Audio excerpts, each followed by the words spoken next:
Hey everyone, hope you're doing great. Welcome back to my channel. In today's video, we'll dive into what if Deku merged with One for All spirits. Smash that subscribe button, and be sure to peek at the description below. Let's begin. The world had been reduced to a symphony of ruin. The sky, once a hopeful canvas of blue, was now a bruised and weeping tapestry of black smoke, acrid dust, and the dying embers of 1,000 fires. The city, a once proud testament to human ingenuity, was now a jagged wound carved into the earth. Skyscrapers lay like fallen titans, their steel skeletons picked clean by explosions and laid bare to the toxic air. The silence between the concussive blasts was more terrifying than the noise itself, a hollow, ringing void where the sounds of life used to be. In the epicenter of this man-made hell, Izuku Midoriya was dying. He knew it with a chilling certainty that cut through the fog of pain and exhaustion. His body was a road map of agony. His left arm, a mangled mess of sinew and shattered bone, hung uselessly at his side, the black whip tendrils that had once erupted from it now lying limp and inert like dead vines. His right leg was bent at an angle nature had never intended, and every ragged breath sent a chorus of fire through his broken ribs. The green lightning of One for All, once a vibrant aura of hope, now sputtered around him like a faulty neon sign, a weak and desperate flicker against the encroaching darkness. He was on his knees in a crater of his own making, head bowed, blood and sweat plastering his green-black hair to his forehead. He could taste copper and concrete. Each pulse of his heart was a hammer blow, a painful reminder of his failing systems. He had pushed past 100%, past the breaking point, past every conceivable limit. He had danced on the razor's edge for hours, a frantic, desperate ballet against the god of chaos. And it wasn't enough. Such a brilliant little flame, a voice echoed, smooth as polished obsidian and laced with the condescending amusement of a collector admiring a cornered butterfly. So bright. So defiant. So ready to be extinguished. All for One, wearing the perfected vessel of Tamura Shigaraki, stood a dozen paces away. He was pristine. Untouched. His white hair swayed gently in the foul breeze, a stark contrast to the utter devastation surrounding him. A black business suit, impossibly clean, covered a form that radiated power like a collapsing star. He held one hand out, palm up, as if weighing the very air. You have been a worthy vessel, Ninth, the villain continued, taking a slow, deliberate step forward. The ground crunched under his shoe. You have cultivated my brother's foolish quirk to a degree I scarcely imagined possible. You have nurtured it, strengthened it, added your own meager spark to the bonfire. You should be proud. You have prepared the most exquisite meal for me. Deku tried to push himself up. His muscles screamed in protest, a symphony of torn fibers and raw nerves. A pathetic groan escaped his lips. His vision swam, a blurry mess of gray ruins and the terrifyingly sharp silhouette of his nemesis, All Might. He rasped, the name a prayer on his bloody lips. He had to keep the promise. He had to win. From the periphery, he could hear the frantic, desperate shouts of his friends. DKU. Bakugo's voice was raw, shredded with fury and a terror he would never admit to. He was pinned half a mile away, held down by a gravity quirk so immense it had cracked the very bedrock beneath him. Midoriya! Todoroki's call was strained, his ice and fire neutralized by a suffocating, energy-dampening field. They were all there. Uraraka, Ida, Kirishima, all of them. The best and brightest of their generation, the heroes who were supposed to inherit the future, were reduced to horrified spectators, trapped in their own personal cages of stolen quirks while their friend, their beacon, was systematically dismantled. All for One chuckled, a dry, grating sound. Your friends cannot help you. Your master cannot help you. The symbol is a ghost, a memory whispering in your ear. There is no one coming to save you. There is only you, me, and the end of a very, very long story. He took another step. The air crackled with a myriad of stolen energies. Red-black tendrils, far more sinister and powerful than Deku's own black whip, slithered from his back, writhing with malevolent purpose. I am not going to kill you, Izuku Midoriya, All for One said, his tone softening to a conspiratorial whisper that was somehow more menacing. Death is a mercy, a release. No, I am going to do what I should have done to the second and third. I am going to take back what is mine. I will peel one for all from your very soul, and I will keep you alive. You will be my trophy, a quirkless, broken boy who will watch as I use your own power to tear down everything you ever loved. You will be the final, silent witness to my ultimate victory. The tendrils shot forward, not to strike, but to wrap around Deku's limbs, holding him in place. They felt like ice and fire, draining what little strength he had left. He was completely, utterly helpless. His consciousness began to fray.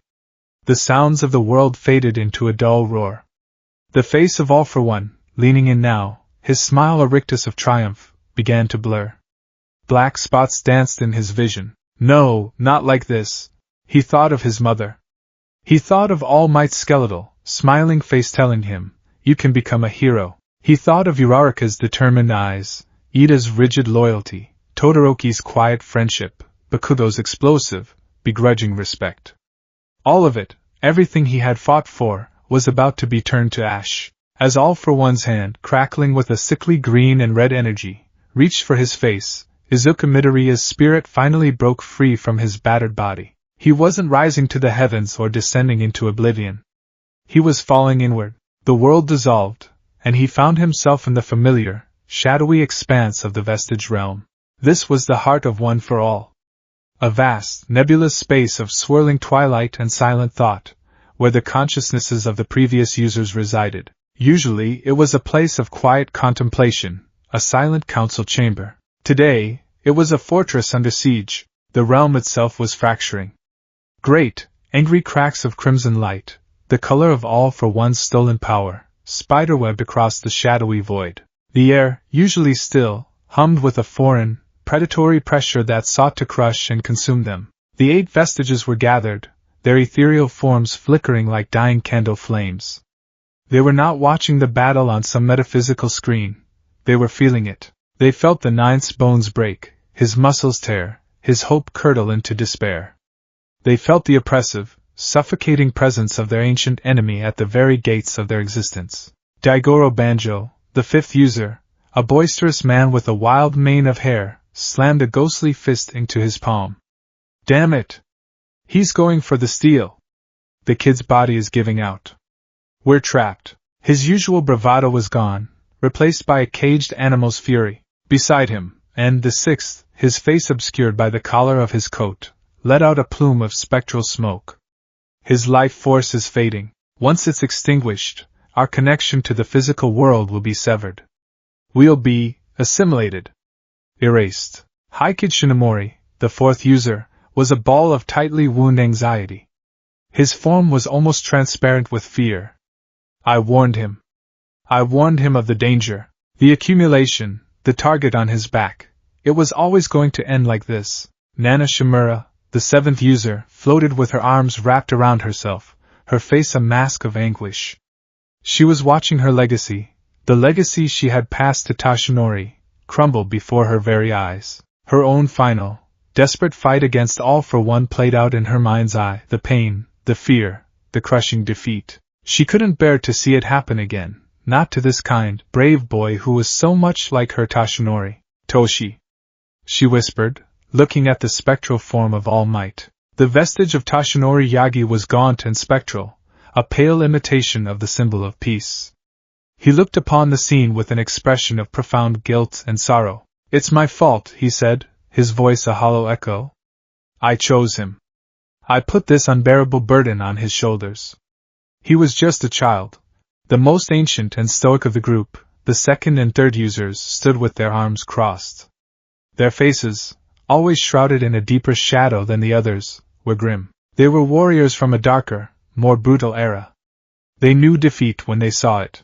The boy fought well, the 2nd user stated, his voice clipped and devoid of emotion. But valor is no substitute for victory. Our line ends here. A noble failure is a failure nonetheless, the 3rd added, his gaze fixed on the crimson cracks spreading through their world. He will take us. Everything we fought for, everything we died for, will become another tool in his arsenal. A profound silence fell over them, the silence of the condemned. They were about to become a footnote in their own story, their collective power a trophy for their eternal enemy. Then, a new voice cut through the despair. It was quiet, yet it commanded the attention of all present. No. Yoichi Shigaraki, the first user, the origin of it all, stepped forward. His form, usually the faintest of them all, glowed with a soft, determined white light. He was frail, a ghost of a man who had lived his life in sickness and captivity, but his eyes burned with an unyielding fire. He was looking at the faint, flickering astral form of Izuku Midoriya, who now hovered in the center of their circle, unconscious and small, like a lost child. It does not end here, Yoichi said, his gaze sweeping over his successors. My brother. All for one. He thinks of quirks as objects to be collected. He sees one for all as the ultimate prize, a set of abilities stored within a vessel. He is a materialist. A collector. He does not understand the truth of what we are. He gestured to their own spectral forms. We are not just the quirks. We are the will. The memory. The soul. We are the story itself. He can steal the book, but he cannot steal the words if they are no longer on the page. Nana Shimura looked at him, her expression confused. What are you saying first? Yoichi's eyes locked onto Izuku's form. He is trying to take one for all. But he cannot take what is no longer there to be taken. Not in the way he understands. He took a deep breath, his spectral form seeming to solidify with resolve. I propose something radical. An act of ultimate preservation. An act of defiance my brother could never conceive of. The others stared, waiting. We will not allow ourselves to be stolen as individual prizes, Yoichi declared. We will anchor the ninth spirit to his body. His life force is fading, but his will to save others is the strongest we have ever known. It is the purest expression of one for all's core principle. We will use that will as an anchor. He paused, letting the weight of his words sink in. We will merge our consciousnesses with his. All of us. The chamber fell silent again, but this time it was a silence of stunned comprehension. Daigoro Banjo was the first to find his voice. Merge? What do you mean, merge? Like forever? Yes, Yoichi said, his expression grim. This would be a one-way street. We would cease to exist as we are now. We would not be 8 vestiges advising a ninth holder. We would become a part of him. Our thoughts, his thoughts. Our memories, his memories. Our will, his will. We would become a single, gestalt consciousness, housed within the vessel of Izuku Midoriya. Haikid Shinomori recoiled. To sacrifice our very identities? To be diluted? Dissolved? It is a terrifying prospect, Yoichi admitted, his voice soft with empathy. To lose the self is a fate most would consider worse than death. But what is the alternative? To be consumed by my brother?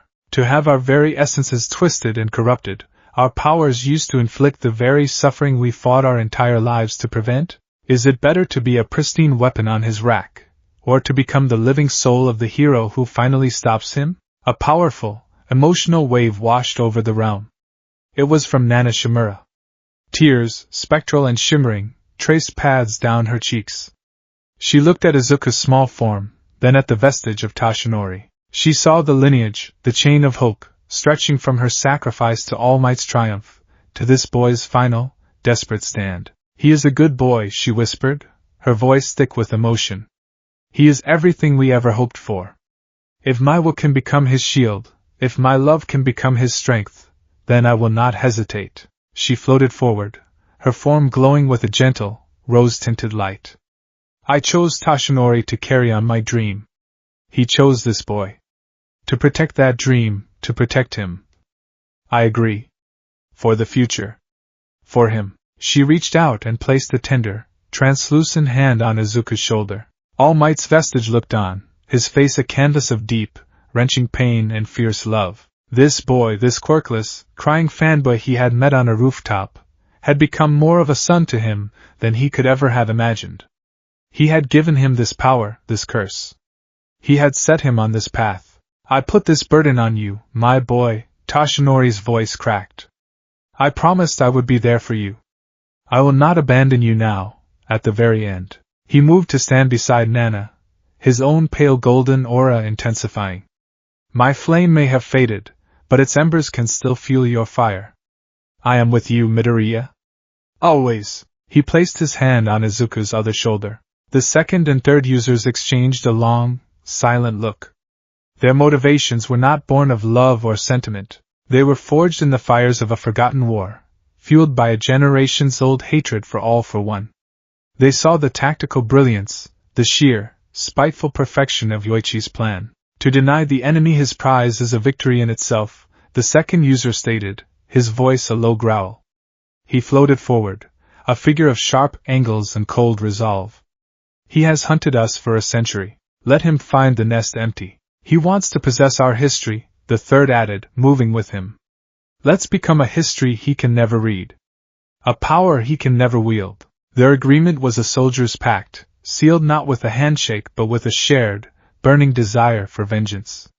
They placed their hands on Izuku's back, their darker energies swirling into the mix. One by one, the others gave their assent. Daigoro Banjo let out a short, sharp laugh, his bravado returning in the face of a glorious end. If we're going out, let's go out with a bang. Let's give the kid the ride of his life. His vibrant, dark blue energy flared as he joined the circle, and simply nodded, his form dissolving into a plume of purple-tinged smoke that coiled around Izuku's leg.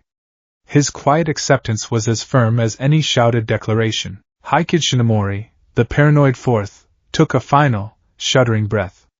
Every path I foresaw from here ended in darkness, he murmured. Every path but this. It is not an end, it is a transformation, I accept. His pale, nervous energy joined the confluence. Finally, only Yoichi remained.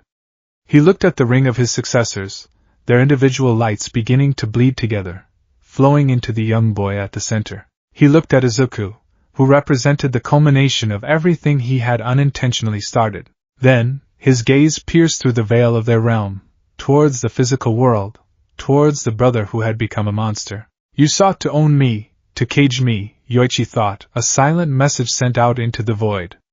You took my quirk, and in doing so, created your own doom. You collect stories, brother. But this one will have an ending you never wrote. He placed his hands on Izuku's head, the final piece of the covenant. His pure, white light enveloped them all. Be our vessel, ninth. Be our will. Be our vengeance. Be our hope. Be the one to end this. In the physical world, a fraction of a second had passed. All for One's fingers were a mere inch from Izuku Midoriya's forehead. The villain's smile was wide, triumphant, predatory. This was the moment. The final acquisition. The end of One for All. And then the universe screamed. It was not a sound, but an event. A silent detonation of pure, untamed power erupted from Deku's prone form. It was not just green. It was a blinding, kaleidoscopic pillar of light that shot into the heavens, vaporizing the toxic clouds and turning the bruised sky into a canvas of impossible colors. White, gold, pink, blue, purple, gray, the signature energies of 9 generations, 9 souls, unleashed as one. The force of it was absolute. All for One was thrown backward, skidding through the rubble for 50 yards, his suit jacket torn, a look of utter shock plastered on his face. The tendrils holding Deku in place dissolved into nothingness. Slowly, impossibly, Izuku Midoriya got to his feet. He didn't rise like a broken boy struggling against his injuries. He rose with a fluid, preternatural grace, his movements seamless and silent. His shattered bones seemed to knit themselves together, held in place by a force that defied medical science. His mangled arms straightened, wreathed in a corona of multicolored light. He lifted his head, and the world held its breath. His eyes, once a simple, vibrant green, were now twin supernovas. They blazed with the foundational emerald of his own spirit, but within their depths, 8 other colors swirled and danced like galaxies. A flash of Nana's gentle pink, a flicker of Yoichi's brilliant white, the sharp glint of the second's steely resolve. All for One stared, his mind, which had processed thousands of quirks over a century, failing to comprehend what he was seeing. What is this? Some final, desperate death throe? Deku didn't answer.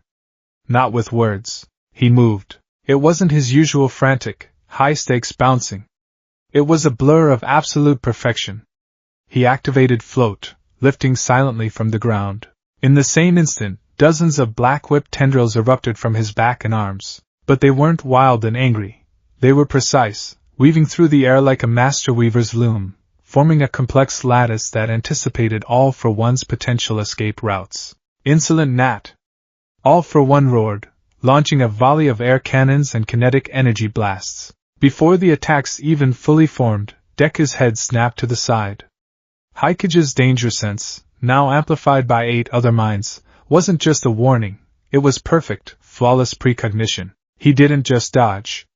He flowed around the attacks, using their momentum to charge Fa Gene, the stored kinetic energy causing the very air around him to crackle. He vanished. One moment he was 30 yards away, the next he was directly in front of All for One, his fist cocked back, and smokescreen had been deployed and dispersed in the same millisecond, a perfect misdirection. All for One's centuries of combat experience screamed at him. He threw up a barrier of multiple hardened skin and force field quirks, a defense that had stopped All Might himself. Deku's fist, glowing with the combined, focused power of 9 generations, struck the barrier. It was not the explosive, area of effect force of a 1,000,000% Delaware-Detroit smash. It was something else. A pinpoint of infinite pressure, a surgical strike delivered with the ruthless efficiency of the second and third users, powered by the raw energy of Deku and the others, and aimed with the flawless tactical knowledge of all 9. The barrier didn't just break. It shattered into 1,000,000 crystalline fragments.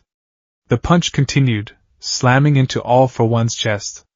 It wasn't a body-flinging blow. It was a deep, resonant impact that sent a visible shockwave through the villain's body, causing him to stagger back, a strangled gasp escaping his lips.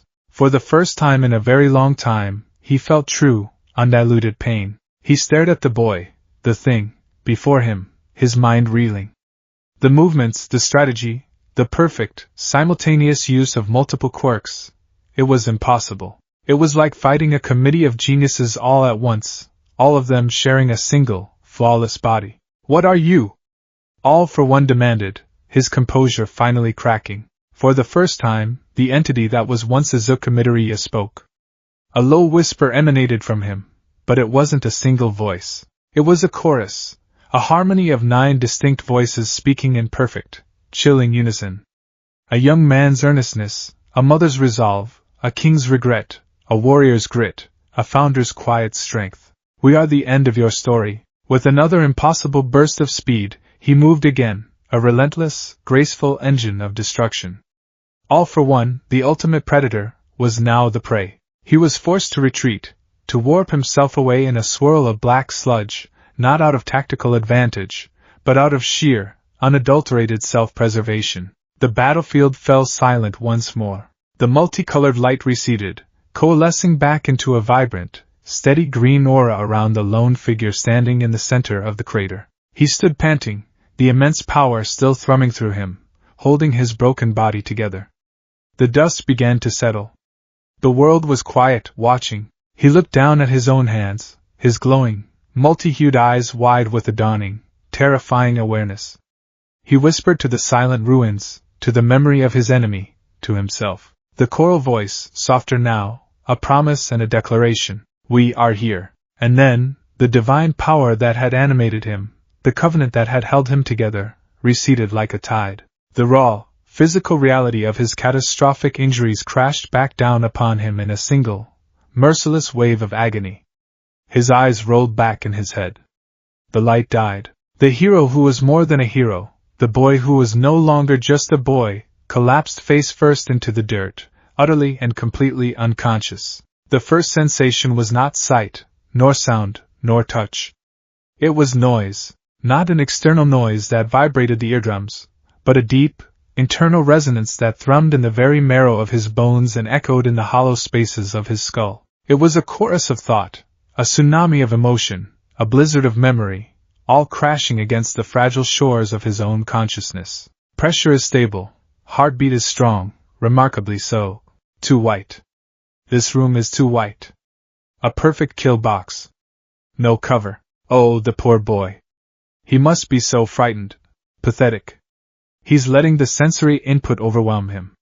Focus. Breathe. Assess. I'm thirsty. That last thought was a whisper, a tiny, desperate island in a raging sea of alien consciousness.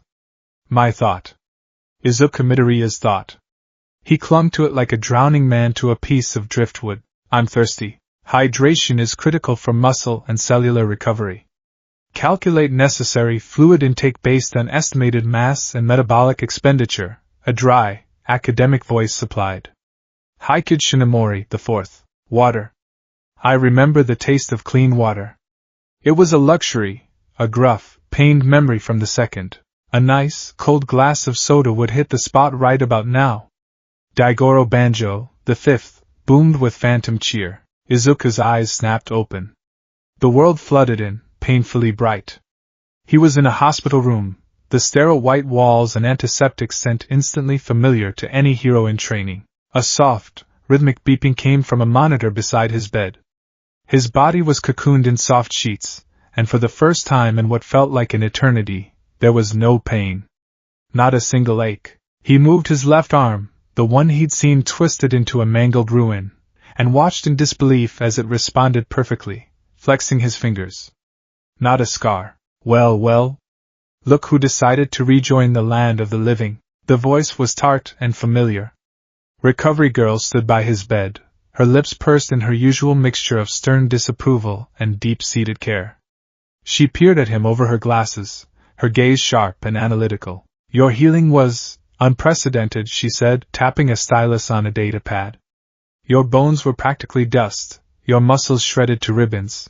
By all rights, you should be in a full-body cast for 6 months, even with my quirk. Yet here you are, 2 days later, without a scratch. Your vital signs are stronger than they were before the fight. Explain. Izuku opened his mouth to answer, but his mind was a battlefield. Tell her nothing. She is a variable. Knowledge is a weapon, the second user's voice commanded, cold and absolute. She's an ally. She's helped us, helped me, so many times, his own thought protested, horrified. Be gentle, Izuku. She's worried, Nana Shimura's voice soothed, a wave of maternal warmth washing over him. The resulting verbal stew that tumbled from his lips was a disaster. It's a variable. I'm worried you're fine. He winced, clamping his mouth shut. That wasn't right. That wasn't what he meant to say at all. Recovery Girl's eyebrows shot up. A variable? Worried I'm fine? Young man, I think that battle scrambled your brains more than your body. Lie back down. He tried to obey, but his body felt strangely disconnected, as if he were a passenger in a vehicle he barely knew how to drive. As he lay back, his eyes, of their own accord, scanned the room, not with the casual glance of a waking patient, but with the hyper-aware, tactical precision of a soldier assessing a threat. One door opens inward. One window, reinforced glass, 6th floor, viable exit but high risk of observation. Monitor is a potential EMP target. Vents are too small for ingress. The old woman is the only other occupant. Low threat. The thoughts weren't his. They were cold, efficient, and utterly alien. They belonged to the third user, the forgotten warrior from a bygone era of guerrilla warfare. Izuku felt a chill crawl up his spine that had nothing to do with the temperature of the room.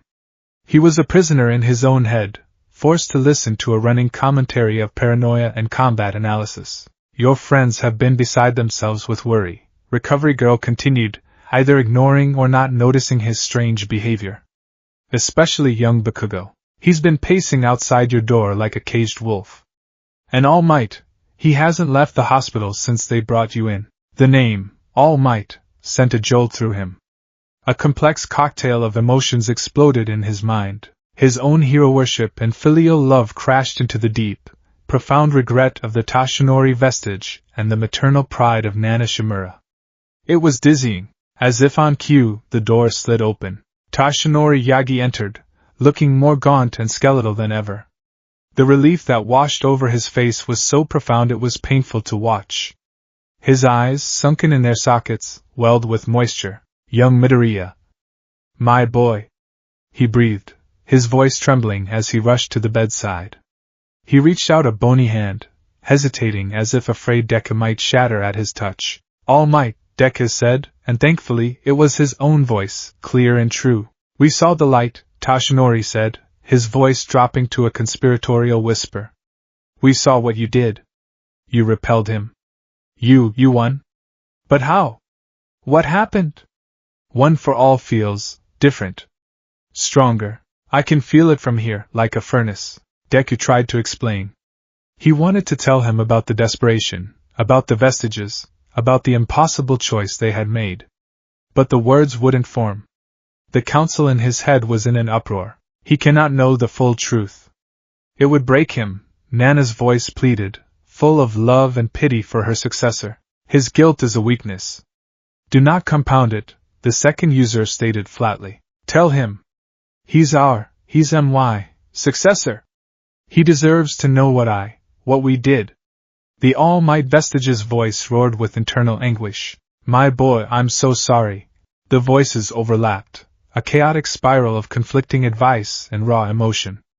Deku's head began to throb, a physical pressure building behind his eyes. He squeezed them shut. Toshinori saw his distress. It's all right, my boy. Don't push yourself. We can talk later. Just rest. You were so brave. He placed his hand on Deku's shoulder, a gesture meant to be comforting, but the physical contact was like a key in a lock. It opened a floodgate. The All Might Vestige's regret, its deepest, most private sorrow, surged to the forefront, crashing into Deku's own consciousness and spilling out of his mouth. He looked up at the living Toshinori, his expression suddenly old, his eyes filled with a sorrow that didn't belong to a 17-year-old boy. You were afraid that day, Deku said, his voice a near-perfect echo of the Vestige's spectral tone. On the rooftop. When you first met me. You weren't just afraid of my weakness, you were afraid I'd be another failure. Another one you couldn't save. He paused, and the final words were a dagger, delivered with Nana Shimura's ghostly grief. Like her, the air in the room froze. Toshinori Yagi recoiled as if he'd been slapped. His face went bone-white. That thought, that specific, gut-wrenching fear, he had never spoken it aloud to a single living soul. It was a private demon he had wrestled with in the darkest hours of the night, a secret shame he had carried since the day he took the boy on as his successor. The fear that he would lead another hopeful, shining soul to their doom, just as his master had been led to hers. For Deku to know it, to voice it with such perfect, haunting accuracy, it was impossible. How?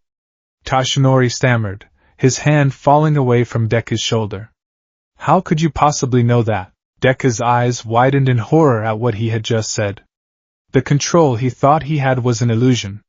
The words had come from him, but they weren't his. He felt like a puppet whose strings were being pulled by 9 different masters at once. I don't know, he stammered, his own voice returning, laced with panic. I'm sorry, All Might, I didn't mean, it just came out. Before Toshinori could process the terrifying implications, the doors slid open again. Is he awake? Uraraka Ochako's worried voice preceded her as she peeked inside, followed closely by a rigid Tenya Ida and a silent, observant Shoto Todoroki. Seeing Deku sitting up, her face bloomed with relief. Deku-kun! You're okay. They entered, bringing with them a gust of life and normalcy that felt both comforting and terrifyingly out of place. But they were stopped by the sight of All Might's ghostly pale face, and the palpable tension in the room. And then, a final figure shouldered his way past them. Out of the way, extras. Katsuki Bakugo stood in the doorway, his hands jammed in his pockets, his crimson eyes narrowed. He looked disheveled, his uniform singed and his face smudged with dirt. He stared at Deku, his gaze sweeping over him from head to toe, a silent, intense assessment. There was no relief on his face, only a deep, unsettling suspicion. So, Bakugo said, his voice a low growl. You're not dead, Kaken. Deku began, but the simple act of addressing his childhood rival sent another shockwave through his mind, the explosive one. Unstable. A high-risk, high-reward asset. His psychological state is a liability, the second user analyzed dispassionately. He pushes Izuku. He makes him stronger. That's the kind of rival a hero needs. Daigoro boomed appreciatively. He hurt you, a simple, childlike part of Deku's own memory whispered. Uraraka, ignoring Bakugo's abrasive entrance, stepped closer to the bed. We were so scared, Deku-kun. We saw the fight on the monitors before they cut out. And then that light. What happened? Deku looked at her wide, earnest brown eyes, and for a moment, Nana Shimura's influence became dominant. A profound maternal warmth filled him. He saw not just his friend, but a bright, promising young woman with a future she was fighting for. He wanted to protect her, to reassure her. It's okay now, Ochako-chan, he said, the honorifics slipping out with a gentleness that was startlingly out of character. His lips curved into a soft, reassuring smile that wasn't his trademark nervous grin, but a confident, warm expression that mirrored photos of the seventh user. Uraraka blinked, taken aback by the unfamiliar term of address and the sheer confidence radiating from him.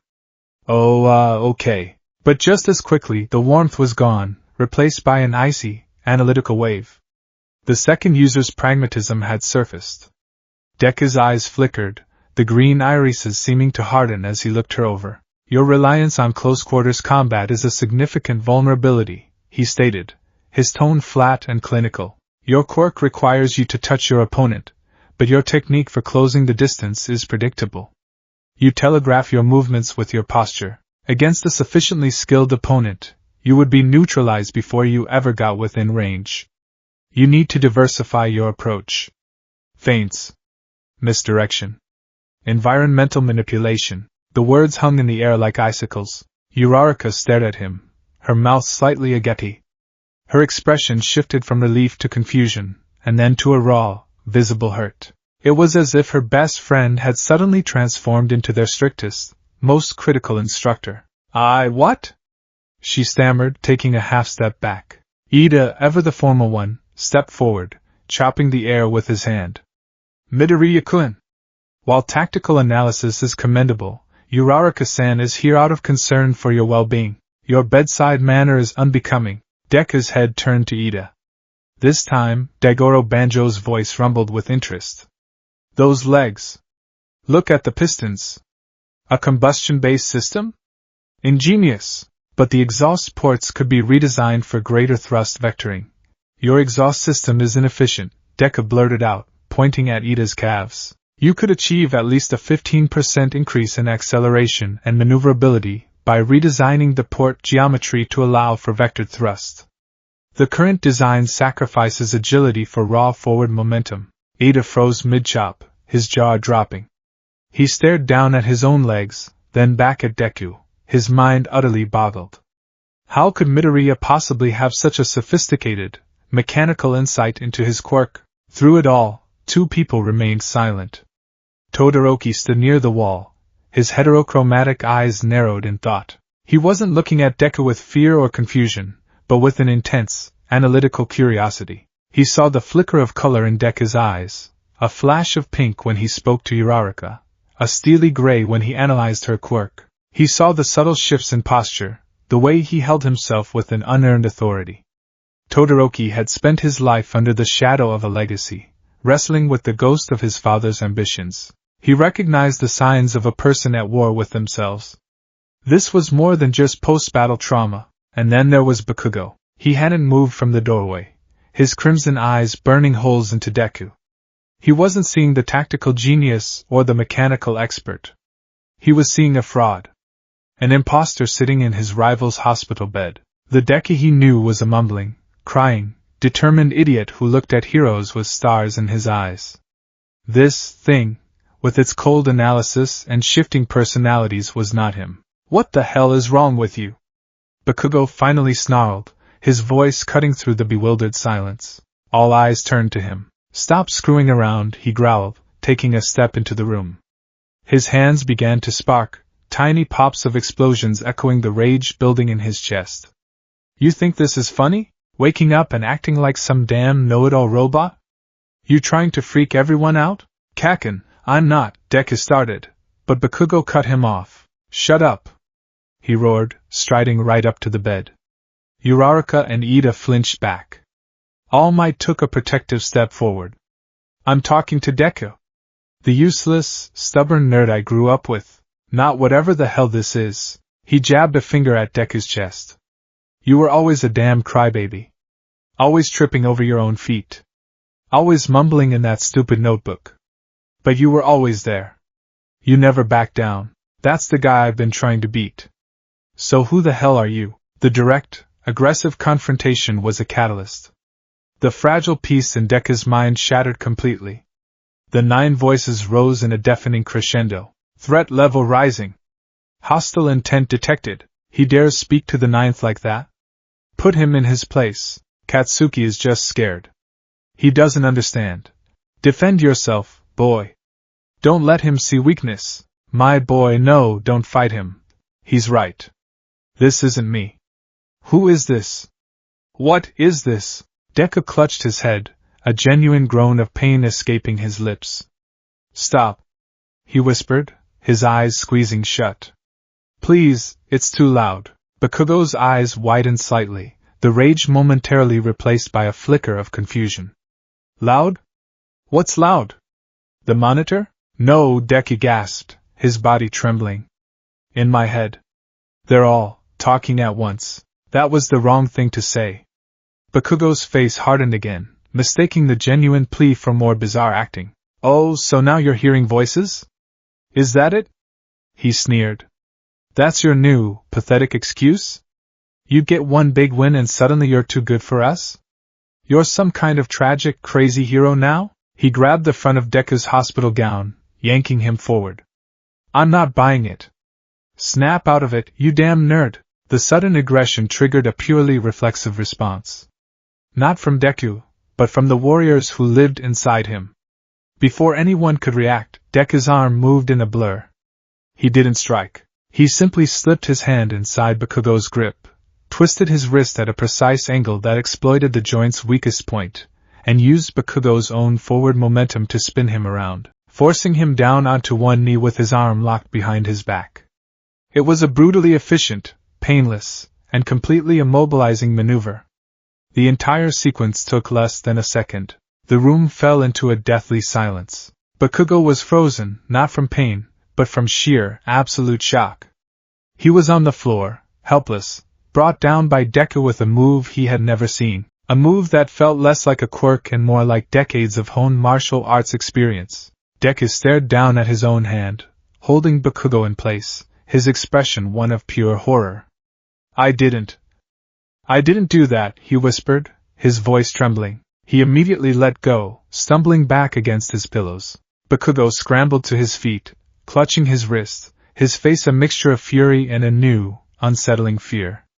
He stared at Deku, truly seeing the stranger before him. Toshinori finally found his voice. Everyone out, he commanded, his tone leaving no room for argument. Now. He needs to rest. But All Might, Uraraka started. Out. Reluctantly, they filed out of the room. Uraraka cast one last, hurt and worried look over her shoulder. Ida looked bewildered. Todoroki's gaze lingered on Deku, his expression unreadable.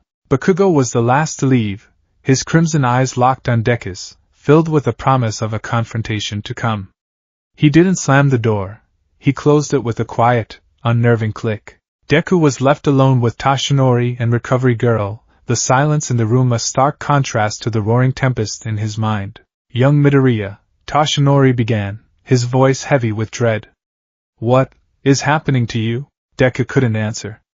He could only wrap his arms around his head, trying in vain to block out the cacophony. He felt like a single house inhabited by 9 warring families, each one shouting, rearranging the furniture, and trying to steer the foundation in a different direction. He was losing himself. The small, quiet voice that was Izuku Midoriya was being drowned out. After what felt like an eternity, Toshinori and a deeply concerned Recovery Girl left, deciding he needed absolute quiet. They promised to station a guard outside, a fact that Hikage's internal voice immediately filed away as another tactical variable. Alone. Finally. But he wasn't alone. He would never be alone again. He slid out of the bed, his legs unsteady. The body felt like his, but also not. It was too perfect, too efficient. There was no lingering ache, no ghost of the pain he'd endured. It felt like a rental car, freshly serviced and unfamiliar. He stumbled into the small, adjoining bathroom, his hands gripping the sink for support. The cool porcelain was a welcome, solid sensation in a world that had become fluid and chaotic. He looked up. He met his own eyes in the mirror. For a second, it was him. Freckled face, wild green-black hair, big green eyes wide with fear and confusion. It was Deku. Then, his reflection flickered. For a horrifying, split second, his face changed. The jawline sharpened, the eyes turned cold and steely gray, the face of the second user, a hardened warrior from a forgotten age, staring back at him. Flicker. His hair seemed to lighten, his expression softening into one of maternal love and sorrow, his eyes glowing with a faint pink hue. Nana Shimura. Flicker. A gaunt, sickly man with brilliant white hair and eyes that burned with defiant hope. Yoichi Shigaraki. Flicker. Flicker. Flicker. Daigoro. In. Hikage. The third. Even the skeletal, regretful face of Tashinori's vestige. A rapid-fire, ghostly montage of 8 other souls, 8 other lives, 8 other histories, all superimposed over his own features.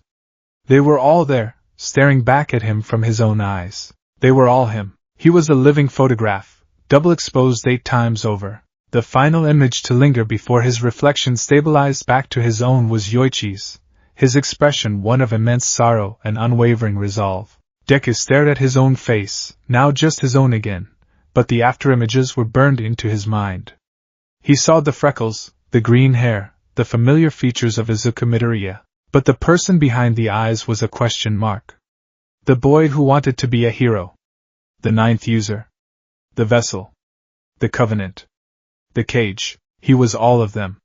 He was none of them. He raised a trembling hand to the glass, his fingers tracing the outline of his face.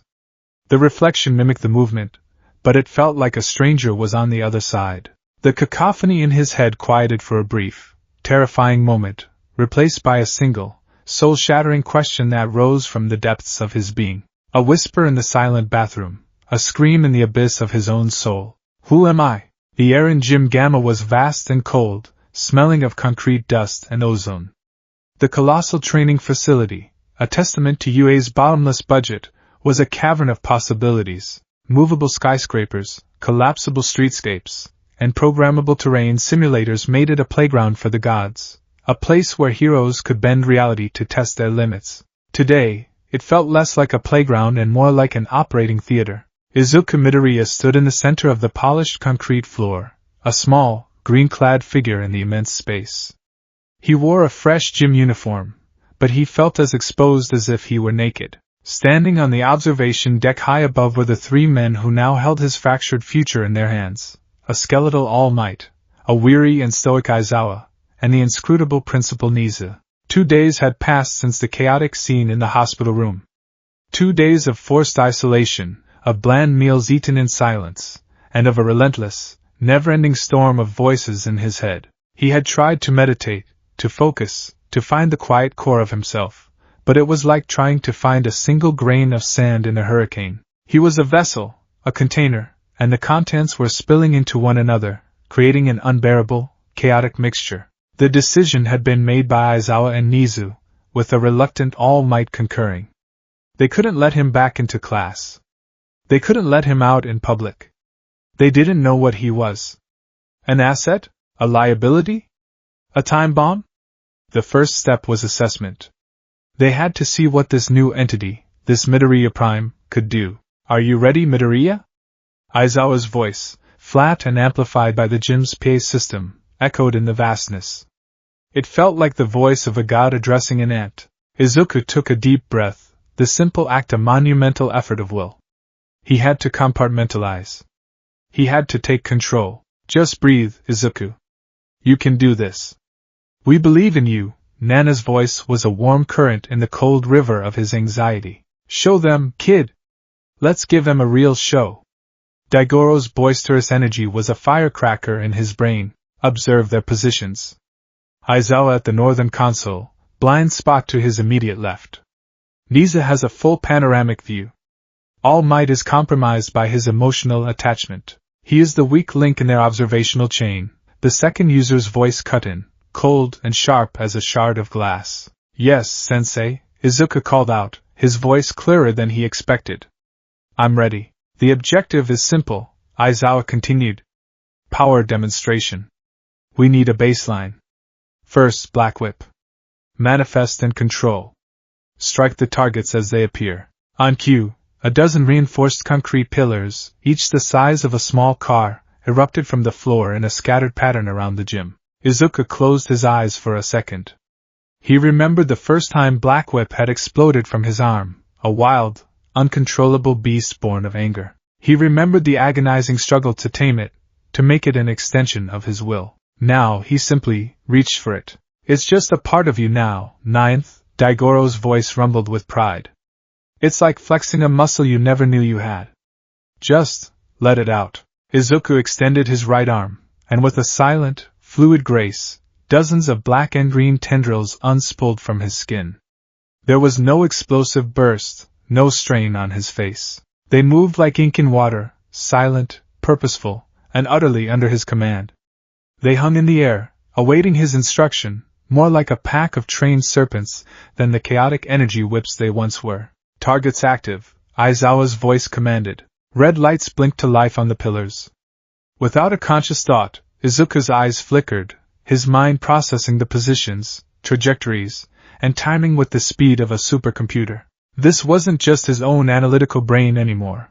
It was amplified, augmented by Haikuge's hyper-awareness and the cold tactical logic of the vanguards. Inefficient to strike them one by one, the second stated.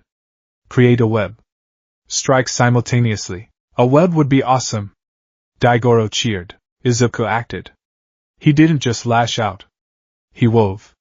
The tendrils shot out, branching and intersecting, creating a complex, three-dimensional net that filled the space between the pillars. Then, with a single, sharp clench of his fist, he pulled.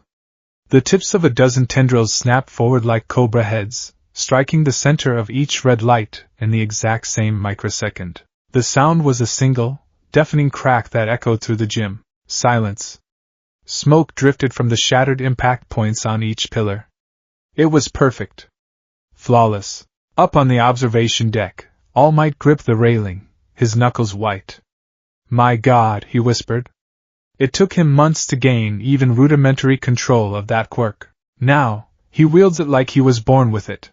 Aizawa's visible eye narrowed. He said nothing, but a muscle twitched in his jaw. This wasn't training. This was a demonstration of something far beyond what any student should be capable of. Nizu, however, merely steepled his paws, a glint in his black eyes. Fascinating, he chirped. The merge didn't just give him access to the quirks, it gave him the innate mastery accumulated by every previous user. He has centuries of experience hardwired into his nervous system. Down on the floor, Izuku felt a small flicker of pride, quickly followed by a wave of dissociation. He hadn't done that. Not really. Daigoro had provided the instinct, the second had provided the strategy, and his body had simply executed the command. He felt less like a hero and more like a high-performance drone. Next, Aizawa's voice crackled. Float. An FA gene. Ascend to 50 meters and hold your position. Izuku pushed off the ground, and Nana's quirk responded instantly. He rose into the air, stable and still, as if standing on solid ground. Then, he reached for the kinetic energy of the seventh user. He could feel it coiled within him, a reservoir of explosive power. Remember, it's not just about building it up. It's about the release. A controlled burst, not an explosion, Nana's voice instructed gently, her guidance a stark contrast to her quirk's explosive nature. He shifted his legs slightly, mimicking the movements he'd practiced, and released the tiny, measured pulse of FA gene from the soles of his feet. It wasn't a kick. It was a minute course correction, a burst of energy that counteracted the gym's air currents, holding him perfectly in place.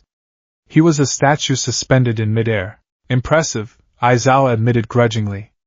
Now, a mobility test. A series of rings will appear.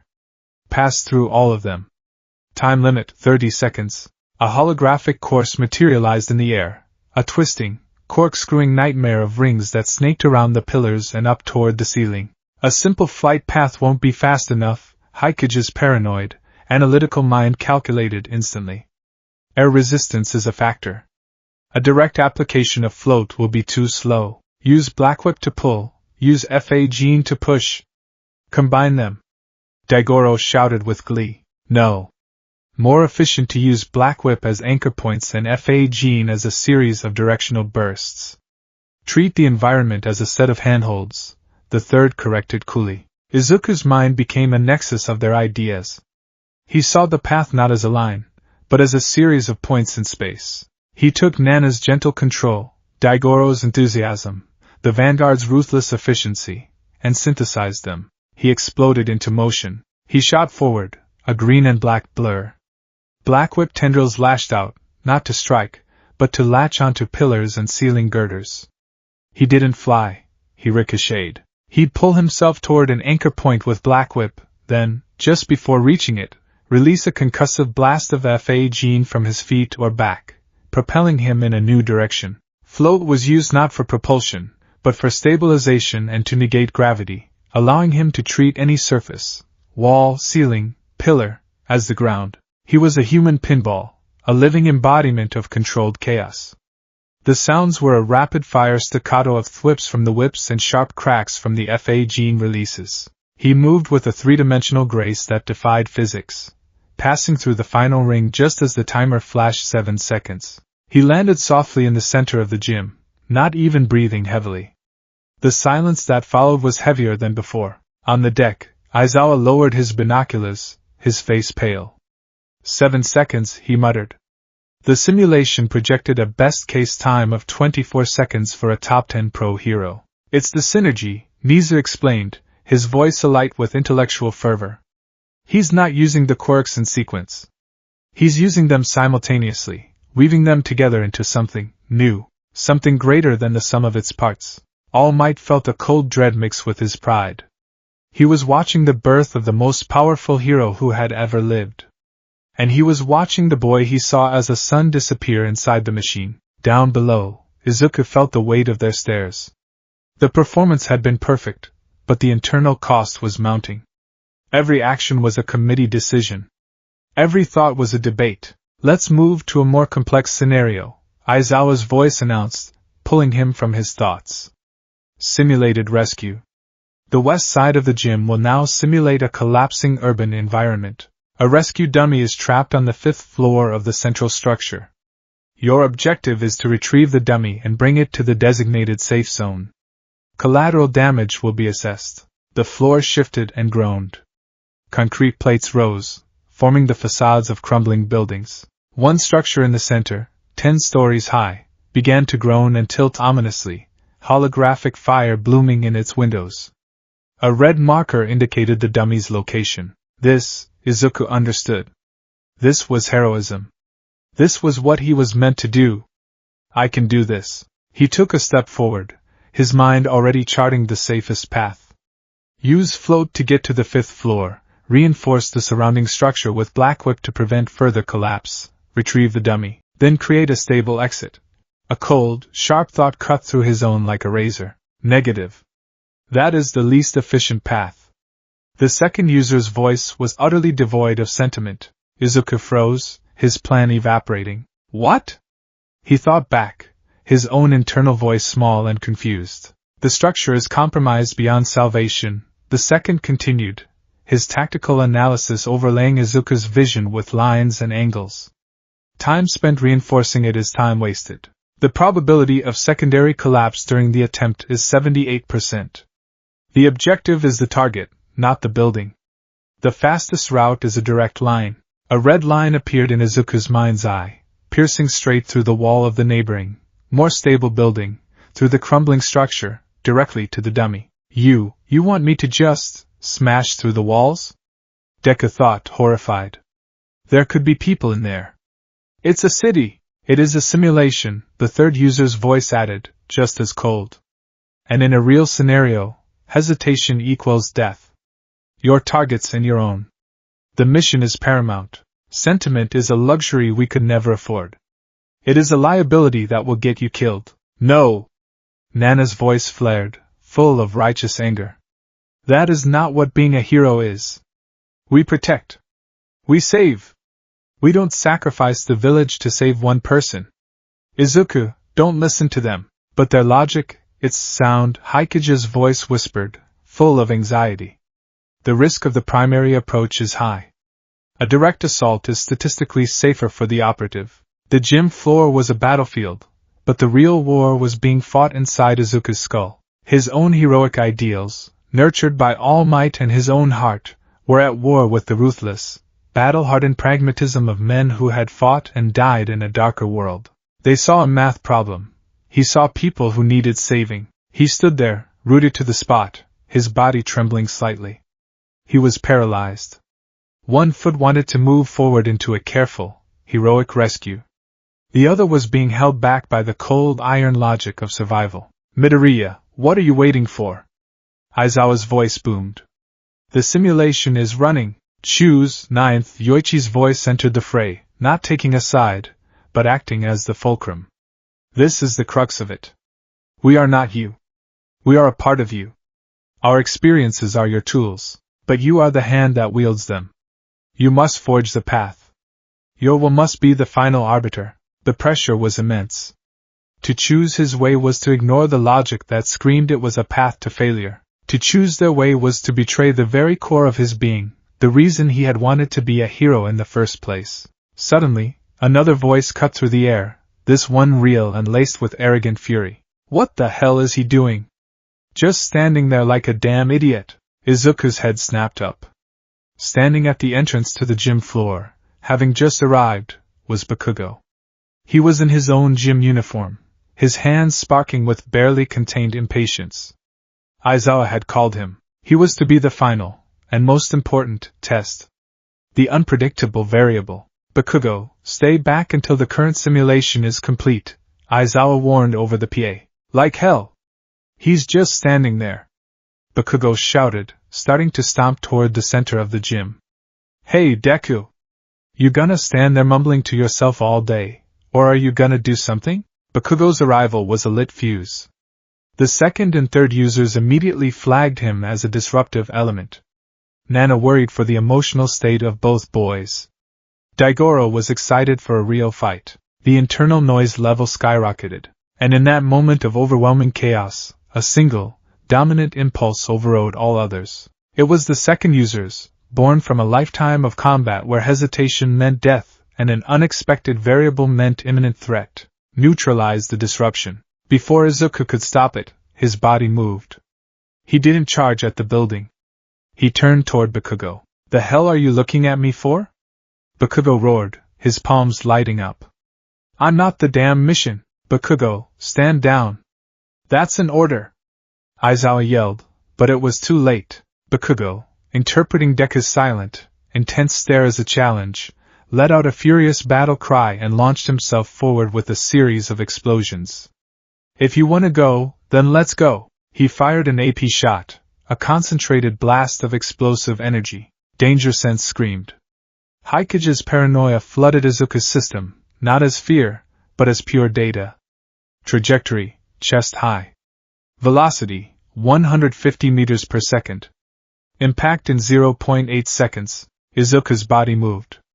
He sidestepped, the blast searing the air where he had been a fraction of a second before. Bakugo was already using the explosion to pivot, his right hand cocked for a massive close-range blast. He's overcommitted. His right side is exposed. Predictable, the third user's voice noted with disdain. Deku's own instinct was to jump back, to create distance, to analyze. But his body was no longer listening to his instincts. It was listening to the warrior who had taken the wheel. As Bakugo's explosive right hook swung toward his face, Deku didn't retreat. He moved in, closing the distance. It was the last thing Bakugo expected. The arm that shot out to intercept was not a block. It was a precise parry. Deku's open palm met Bakugo's forearm, not to absorb the force, but to redirect it, turning Bakugo's own momentum against him. The explosive power that Bakugo was about to unleash harmlessly detonated against empty air, as he was spun slightly off balance. It was in that split second of instability that the second user's brutal efficiency took over completely. Izuku's mind was a terrified spectator screaming from the back seat. No! Stop! He's my friend! The second user paid him no mind. This was not a friend, it was an opponent to be subdued. While Bakugo was still processing the failed punch, Izuku's left hand struck. It wasn't a fist. It was a knife-hand chop, delivered not with knockout force, but with surgical precision, to the nerve cluster where Bakugo's neck met his shoulder. The impact was sharp and jarring, sending a jolt of static through Bakugo's right side, causing his arm to go momentarily numb. Thwack! Bakugo's eyes widened in shock and pain, a grunt forced from his lips. In that same instant, Deku's right leg swept out, not a wide, powerful kick, but a low, hooking motion that clipped the back of Bakugo's left knee. It wasn't designed to break or injure, but to buckle the joint. Bakugo's foundation was gone. He stumbled, his body lurching forward, completely at the mercy of the force that had dismantled his attack. The final move was a blur of cold, merciless grace. Deku flowed around him, stepping behind him as he fell. He didn't let him hit the ground. He caught him, one arm snaking around Bakugo's chest, the other coming up to lock his already numbed right arm in a brutally effective joint lock. He dropped to one knee, using his weight to secure the hold, effectively pinning Bakugo in a seated position, his arm twisted behind his back, his body completely immobilized. The entire sequence, from the parry to the pin, had taken less than 3 seconds. It was utterly silent, devoid of any shouting or wasted energy. It wasn't a brawl. It wasn't a spar. It was a takedown, the kind a special forces soldier would use to neutralize a sentry. The vast gym was utterly silent. The simulation was forgotten. The groaning of the collapsing building was distant background noise. All Might stared, his mouth agape.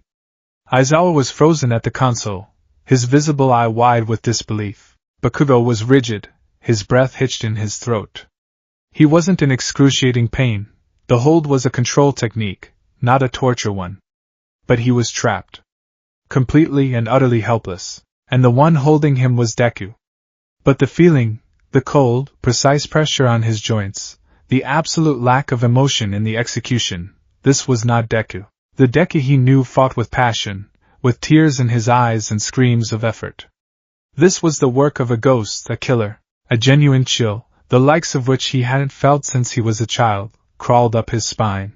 As the seconds stretched, the red haze of the second user's influence began to recede from Izuku's mind. His own consciousness rushed back to the forefront, and he became horrifyingly aware of what he had just done. He was on one knee, holding his childhood friend, his rival, in a ruthless martial lock. He could feel the terrified, rapid thumping of Bakugo's heart against his arm. Horror washed over him. He immediately released the hold, scrambling backward as if he'd been burned. "Kaken!" he cried out, his own voice returning, filled with panic and shame. "I'm so sorry. I didn't mean to. I lost control." Bakugo slowly got to his feet, rubbing his tingling arm. He didn't explode. He didn't scream. He just turned, his face pale, his usual rage replaced by something far more unsettling, a quiet, chilling confusion. He looked at Deku, who was now trembling on the floor, looking every bit the scared teenager he was supposed to be. But the image of the cold, efficient warrior from a moment ago was burned into his brain. The two didn't match. They couldn't coexist in the same person. He took a deep breath, his voice low and raspy, stripped of its usual bravado. "That wasn't you, you damn nerd." It wasn't an insult. It was a statement of fact. An accusation? A question. He stared at the boy he had known his entire life, the boy who was now a complete and terrifying stranger. Who the hell was that? Izuku opened his mouth, but no sound came out. He had no answer. He looked from Bakugo's frightened, angry face to his own trembling hands, the hands that had just moved with such alien precision. He was the one who had executed the move, but he was not the one who had made the decision. The chorus in his head was silent for once, leaving him alone in the terrifying quiet of his own fragmented mind. Who was that? He didn't know. He truly, terrifyingly, didn't know. The silence in the dorm common room was a physical entity. It was thick and heavy, woven with threads of fear, confusion, and a profound, unspoken sorrow. It clung to the furniture and muted the cheerful colors of the room, turning a place of camaraderie and laughter into a somber waiting area. Class 1A sat scattered across the couches and chairs, their usual vibrant energy extinguished. They weren't talking, merely existing in a state of shared anxiety, their eyes occasionally flicking toward the elevator, waiting. 3 days had passed since the chilling spar in Gym Gamma. 3 days since they had all watched the footage, first of Midoriya's godlike display of power, and then of his horrifyingly efficient takedown of Bakugo. Aizawa had shown it to them, his expression grim. He had explained, in clipped, logical terms, the working theory, that Midoriya's consciousness had somehow merged with the vestiges of One for All. The explanation was so fantastical, so far beyond the scope of anything they had ever encountered, that it was almost impossible to process. Quirks could be inherited, stolen, or copied, but for a person's very soul to become a committee of ghosts? It was the stuff of nightmares, and now, the subject of those nightmares was coming back to the dorms. The elevator dinged, and every head in the room snapped toward it. The doors slid open, and Izuku Midoriya stepped out. He was flanked by All Might, who looked like a man walking his son to the gallows, and Aizawa, whose expression was as unreadable as ever. He looked fine. Physically, he was the same Deku. He wore a simple All Might t-shirt and sweatpants, his green-black hair was its usual untamable mess, and his freckled face was, at first glance, unchanged. But as he stepped into the common room, a subtle wrongness became apparent. His posture was too straight, his shoulders held with a military stillness. His eyes, once wide and expressive, were now unnervingly steady, scanning the room and its occupants not with the warmth of a friend returning home, but with the detached assessment of a stranger entering a new environment. Midoriya will be rejoining you in the dorms, Aizawa announced to the silent room.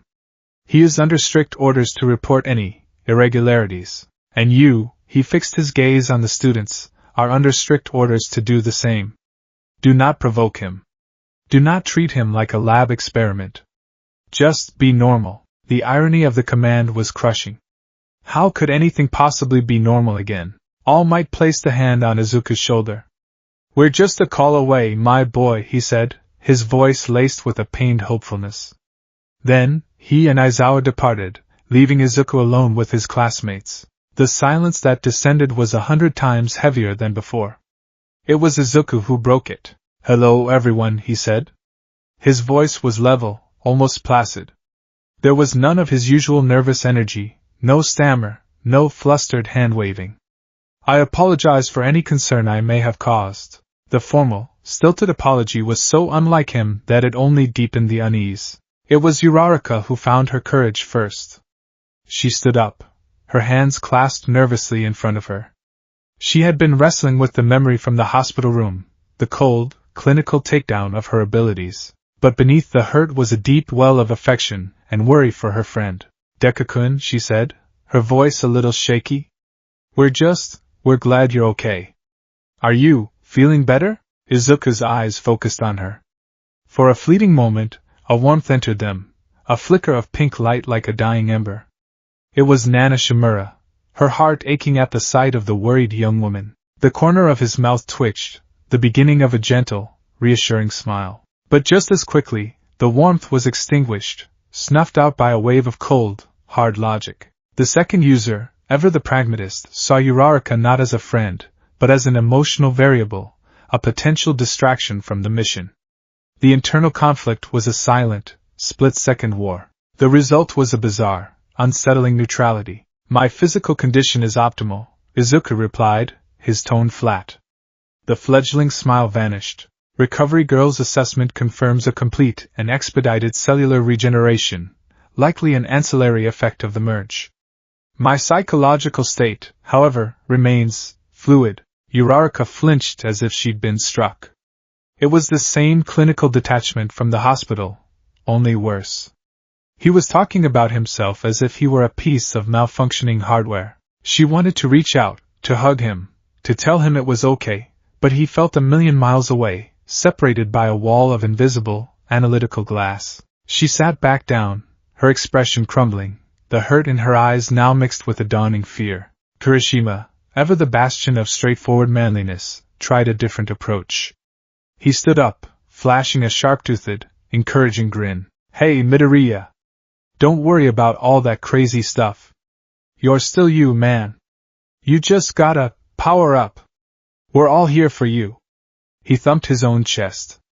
That's what friends are for. Izuku turned his unnervingly calm gaze to him. Subject, Eijiro Kirishima. Quirk, hardening. Demonstrates extreme durability. Psych profile, high sociability, loyal, prone to direct, unsubtle action, an effective shield, but limited tactical flexibility, a voice in his head, cold and precise like the third user, supplied instantly. He's a good kid. A heart of gold. And guts to match. Daigoro Banjo's boisterous counterpoint boomed. The resulting synthesis was jarring. Your loyalty is a commendable trait, Kirishima-san, Izuku said, his voice a monotone. It is a statistically significant asset in team-based combat scenarios. Thank you, Kirishima's smile faltered. He had offered heartfelt friendship, and in return, he had received a tactical assessment. It was like trying to shake hands with a statue. He slowly sank back into his seat, the cheerful energy draining from his face. One by one, they tried and failed to connect.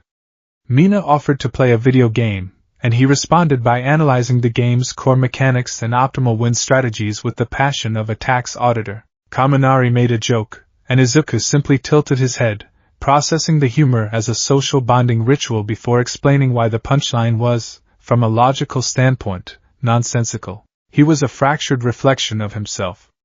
One moment, a flicker of his old, earnest self would shine through, a nervous stutter or a hopeful glance. The next, he would quote battle statistics from a war a century dead.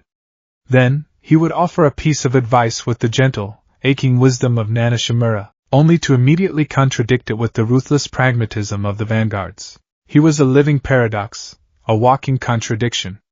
He was there, but he was gone. The most unnerving interactions were with Bakugo and Todoroki. Bakugo had been watching from a corner, leaning against a wall with his arms crossed, his face a thunderous mask. He hadn't said a word since Izuku arrived. The silence from him was more intimidating than any of his usual shouting. He was observing, his crimson eyes narrowed, dissecting every unnatural gesture, every stilted phrase. He saw the cold warrior who had taken him down in 3 seconds lurking just beneath the surface of Deku's placid expression. He was watching a ghost wear his rival's skin. Todoroki, on the other hand, was quietly observant. He sat on a couch, his teacup warming his hands, his gaze thoughtful. He, more than anyone, understood the weight of a legacy. He had spent his entire life fighting the ghost of his father's ambition. He saw Izuku's struggle not as a freakish anomaly, but as a terrifyingly literal version of his own internal war. Later that evening, Todoroki found Izuku standing alone on the dorm's balcony, staring out at the darkening sky. The wind was cool, rustling the leaves of the nearby trees. The air pressure is dropping, Izuku said without turning around. His voice was quiet, almost wistful. A low-pressure system is moving in from the east. We can expect rain within the next 3 hours. Todoroki came to stand beside him at the railing. Is that you talking? He asked softly, or the fourth user? Izuku flinched. He finally turned to look at Todoroki, and for the first time that day, the mask of placid neutrality cracked. A raw, genuine anguish shone in his eyes. I don't know, he whispered, his voice trembling. Haikage feels the shift in the atmosphere. It makes him anxious. Danger sense isn't just for attacks anymore. It's a constant, low-grade hum of every potential threat in a 5-mile radius. A car going too fast 3 blocks away. A frayed electrical wire in the dorm's walls. The structural instability in that old oak tree. He gestured vaguely into the darkness. It's loud. All the time. Todoroki was silent for a moment, processing this. When I was younger, he began, his voice low, I would look in the mirror and hate what I saw. I saw my father's fire, his ambition, looking back at me from my own face. I felt like I was just a tool he had created, not a person. I fought to be someone else, to be only my mother's son. He looked at Izuku, his heterochromatic eyes filled with a profound empathy. You have 8 fathers and mothers living in your head now. You don't have to fight them alone. A single tear traced a path down Izuku's cheek, catching the faint light from the common room. It was the most human, most Deku thing anyone had seen from him since his return. But they're not just a legacy, Todoroki-kun, Izuku whispered, his voice choked with despair. They're me? When I think, is it my thought, or the second strategy? When I feel, is it my heart, or Nana's? I look at my All Might posters, and I feel my own admiration, but it's mixed with his regret, the ghost of the man he used to be. It's all tangled together. I can't find where they end and I begin. He hugged himself, a shudder running through him. I'm afraid, he confessed, the words barely audible. I'm afraid that one day I'll wake up, and Izuku Midoriya won't be there at all. Just them, just the mission. The vulnerability of the moment was shattered by an internal voice, cold and disapproving. This is a weakness. Sharing intelligence with an external agent is a tactical error. Cease communication. Izuku's posture straightened instantly. The anguish on his face was wiped clean, replaced by the familiar, placid mask.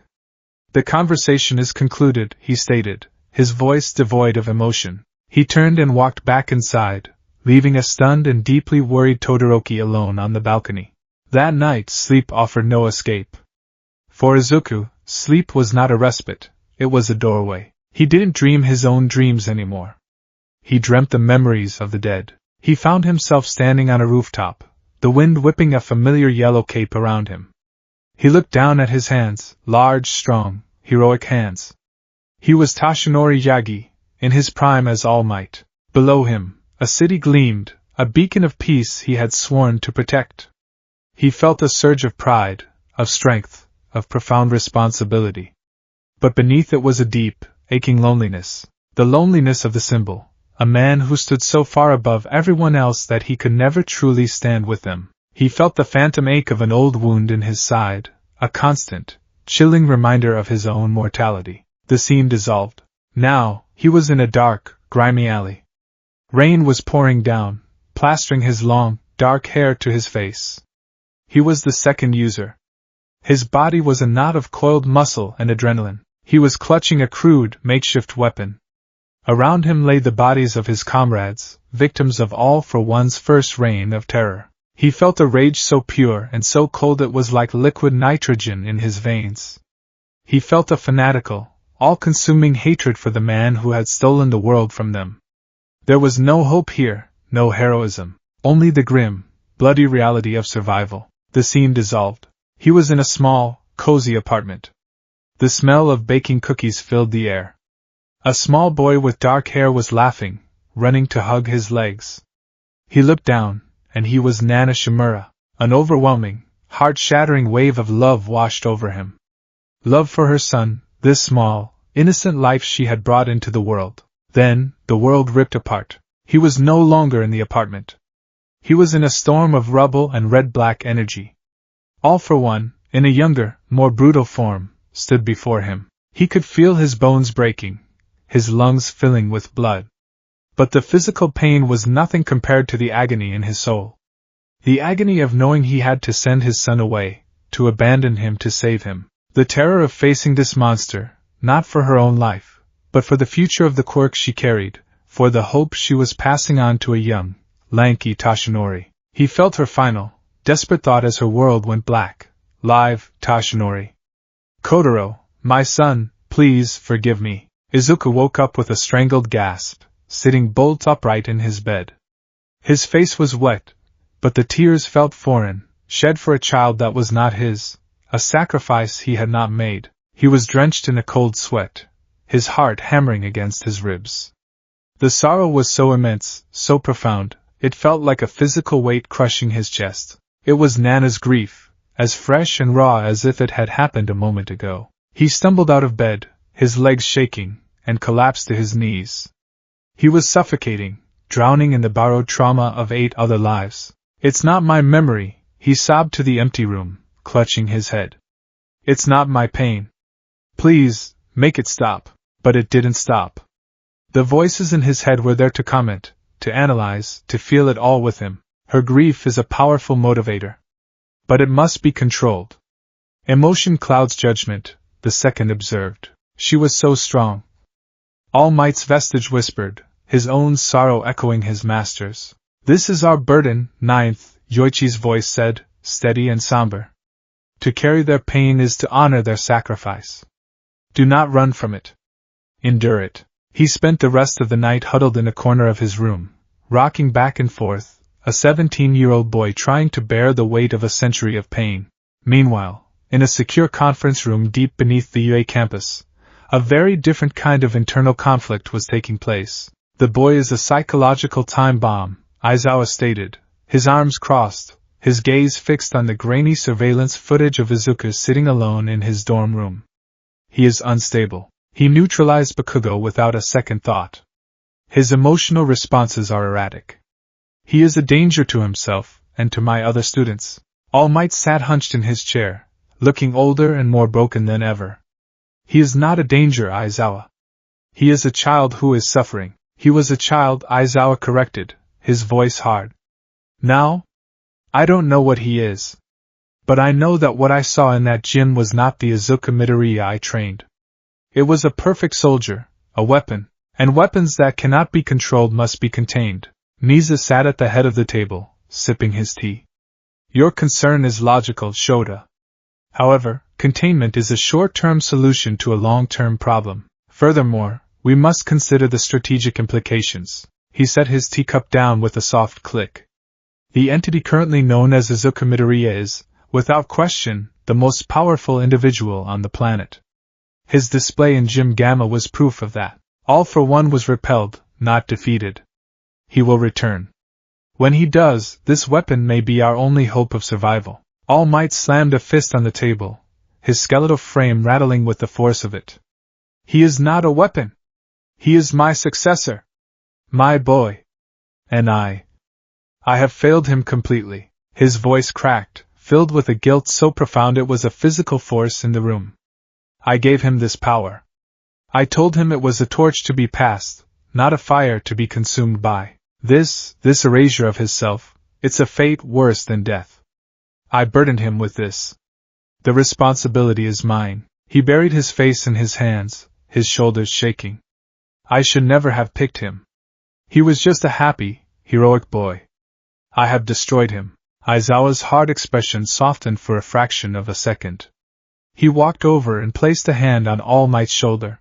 Blaming yourself is a waste of energy, Toshinori, he said, his voice losing some of its edge. What's done is done. You made the best choice you could with the information you had. Our job now isn't to mourn the boy he was. It's to find a way to help the person he is now. We must treat him as a new entity, a strategic asset, yes, but we also have to try and reach the boy still inside. Niza nodded. Precisely, Aizawa. We will approach this from two directions. You and the other faculty will focus on the tactical side, understanding his capabilities, establishing protocols. And you, Toshinori, he looked at the heartbroken former hero, your role is more important than ever. You are his anchor. You are the one person who connects the boy he was to the man he is becoming. He needs his mentor. Not the symbol of peace. Just you? All Might looked up, his eyes red-rimmed but filled with a new, desperate resolve. He had to try. For Izuku's sake. He had to pull his boy back from the brink. Back in the dorm room, the first rays of dawn were beginning to filter through the window. Izuku hadn't slept. He was sitting on the floor, his back against his bed, staring at the wall of All Might merchandise. Posters, action figures, trading cards. A shrine to a singular, unwavering symbol of hope. It used to be simple. All Might was the greatest. Deku wanted to be just like him. Now, he looked at the posters and saw a dozen different things. He saw his own childhood adoration. He saw Nana Shimura's pride in her student. He saw the second user's begrudging respect for a wielder who had finally brought their power to the world stage. And he saw Toshinori Yagi's own crushing regret, the ghost in his own head mourning the strength and the smile he had lost. The smiling face on the poster felt like a cruel joke, a mask hiding a universe of pain that he was now intimately familiar with.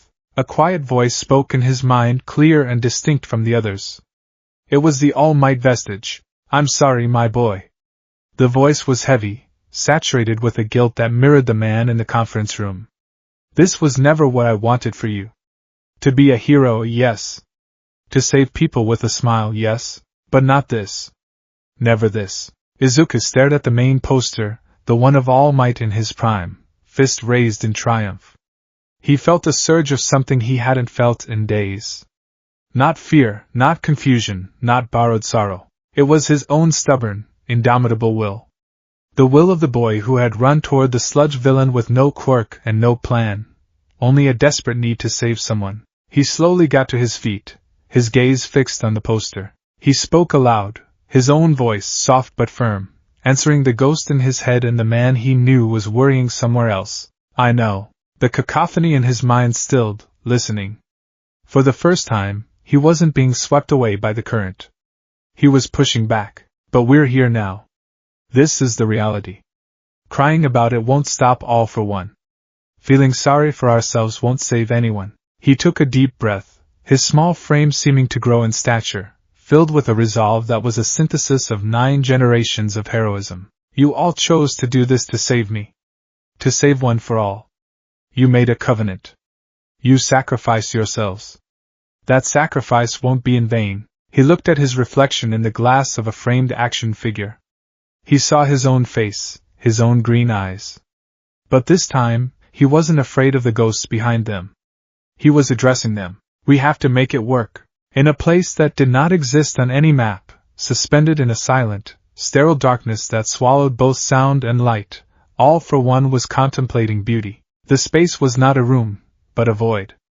The only illumination came from a constellation of holographic screens that floated in the air around a throne-like medical chair. Wires and tubes, thick as pythons, snaked from the chair into the oppressive blackness, feeding a constant stream of life-sustaining fluids and paradoxical energies into the man seated there. This was not the pristine, powerful vessel of Tamura Shigaraki. This was the original article, a mangled ruin of a man, his face a crater of scar tissue, his body a testament to a battle lost long ago. He was a creature kept alive by sheer, indomitable will and a legion of stolen quirks. But his mind was sharper than ever. And it was captivated. On the largest screen before him, footage from the final battle played on a continuous loop.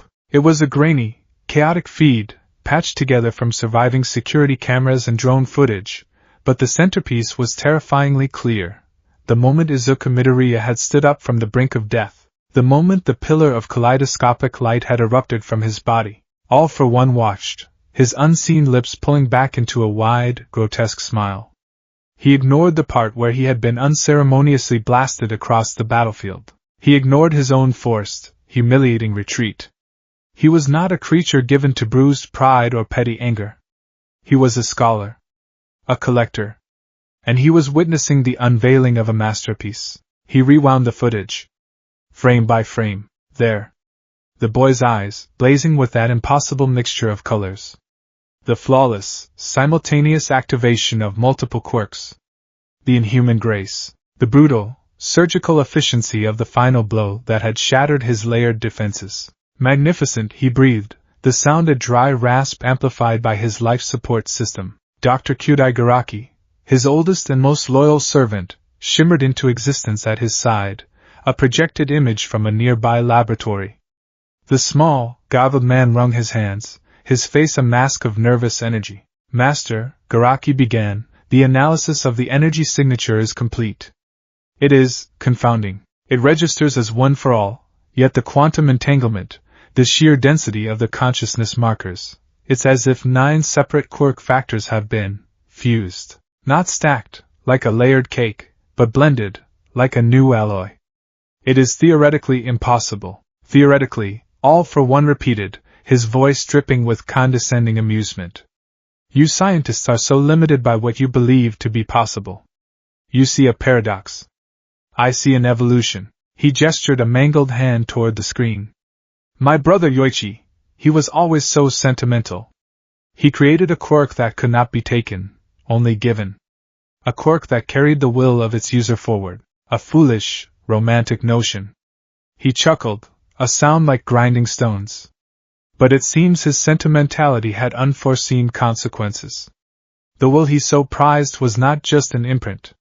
It was a seed of consciousness that grew with each passing generation. His smile widened, a rictus of pure, intellectual delight. They didn't just pass on the power. They passed on themselves.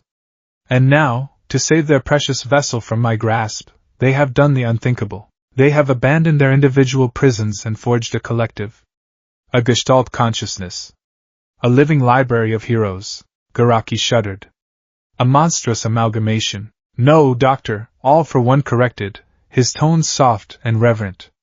A singular work of art. The ultimate evolution of a quirk. Think of it. A single body, inhabited by 9 lifetimes of experience.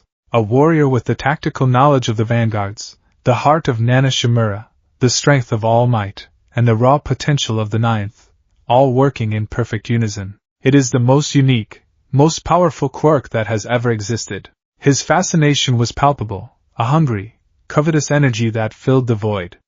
He had always desired one for all, to crush his brother's legacy and reclaim the power that had defied him for a century. But that desire, born of spite and pride, was now dwarfed by a new, all-consuming obsession. He was a collector who had just discovered the rarest artifact in existence. It is no longer enough to steal it, he murmured, his voice a low, dangerous hum. To simply take the power would be like ripping the pages from a priceless book. I must have it all. I must possess this unique being. I must study it. Understand it. And then, corrupt it. The thought was intoxicating. To take this perfect union of heroic will and twist it to his own purposes. To have the voice of Nana Shimura screaming inside a vessel that was tearing down the society she died to protect. To use the vanguard's own tactics to enslave the world they fought for. It was a cruelty so sublime, so exquisitely perfect, it made all his past villainies seem like childish games. But how, master? Garaki asked, his voice trembling. The boy, the entity, it repelled you. Its power is unknown, all for one finished. Precisely. Which is why we must not rush. We are no longer trying to smash a piggy bank to get the coins inside. We are trying to capture a god. And for that, we need data. He turned his ruined face toward the doctor, the red pinpricks of his optical sensors glowing in the dark. Prepare the sleeper. The one we engineered for neurological interface. Garaki's eyes widened behind his goggles. Number 6?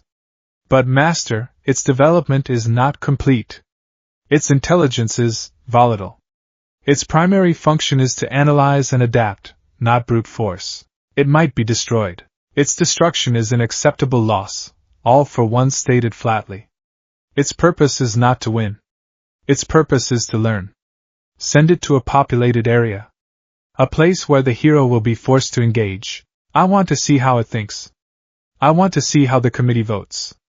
I want to watch the gears turn in my beautiful, new machine. His laughter echoed in the void, a chilling prelude to the chaos he was about to unleash. The midday sun shone brightly over the Musudafa Central Shopping District. It was a Saturday, and the sprawling outdoor mall was alive with the cheerful hum of commerce and leisure. Families pushed strollers, teenagers laughed in boisterous groups, and heroes on patrol offered friendly waves to starstruck children. It was a perfect portrait of the peaceful society heroes like Deku fought to protect. Izuku was not there. He was at the UA campus, confined to a specialized training ground under the watchful eye of Aizawa.